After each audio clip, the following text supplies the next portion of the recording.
ભાઈ કાનજીભાઈ, ગામ માનસર, તાલુકો હળવદ, જિલ્લો સુરેન્દ્રનગર।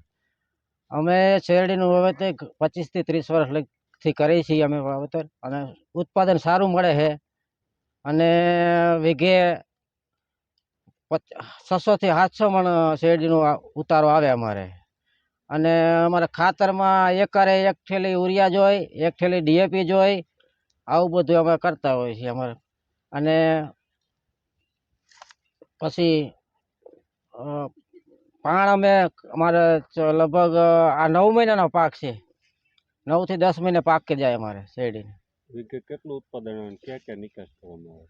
વીઘે આવે છે 600 મણ થી 700 મણ આવે વીઘે। અને અમદાવાદ જાય, સુરેન્દ્રનગર જાય, ધાંગધ્રા જાય, મોરબી જાય, ગામડામાં બધી શેરડી ખાવામાં જાય, પીલવામાં, ચિચોડા પીલવામાં જાય, બધી જાય છે અમારે। કેટલા વર્ષનું ઉત્પાદન કેટલા વર્ષે ચાલુ છે? ઉત્પાદન 9 મહિને થઈ જાય ચાલુ। હા, 9 મહિનાનો। અત્યારે શેરડીનો બજાર ભાવ કેવો, શું તમને બજાર ભાવ લાગે? શેરડીનો બજાર ભાવ અત્યારે 100 થી 30 છે, 35 છે, 40 છે, એવા ભાવ નોખા ભાવ હોય બધે એમ। શેરડી કેટલા પ્રકારની આવે? શેરડી 3-4 પ્રકારની આવે। એક 555, 671 આવે, એક કાળી શેરડી આવે, એક લીલી શેરડી આવે, 3-4 પ્રકારની આવે। તમે કયા પ્રકારની? અમે 555 શેરડી વાવી।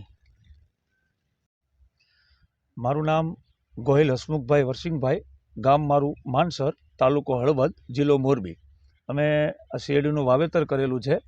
એટલે શેરડીનું વાવેતર કરતી વખતે અને કાપતી વખતેનો ખર્ચો કરીએ તો 20 થી 25 હજાર રૂપિયાનો એવો અંદાજિત ખર્ચો લાગે છે। અને એને 7-8 મહિને કાપવા જઈએ તો 70-72 હજાર રૂપિયાનું ઉત્પાદન મળે। ત્યારે એ ઉત્પાદન મળતું હોય છે, પણ જો શેરડીને થોડો લાંબો ટાઈમ ઊભી રાખવામાં આવે તો એ ઉત્પાદન થોડું વધતું પણ હોય છે। અને શેરડી વાવીએ એટલે એક જ સિઝન આપણે લઈ શકીએ છીએ, એમાં બીજું કંઈ થતું નથી। પણ એની અંદર રોગની વાત કરવા જઈએ આપણે તો મુંડા નામનો એક સુકારા નામનો રોગ આવે છે।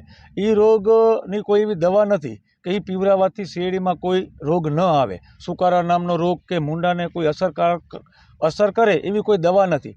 એટલે અમે તો સરકારને એમ કહીએ કે કૃષિ યુનિવર્સિટી દ્વારા કોઈ જો એવી દવા સંશોધન કરાવવામાં આવે કે એ દવા પીવરાવાથી આજે શેરડીમાં આ મુંડા જે આવે છે એ ન આવે, એવી કોઈ દવા જો મળે તો ખેડૂતને આનાથી પણ હજુ ઉત્પાદન વધી શકે એવી શક્યતા ખરી એમ।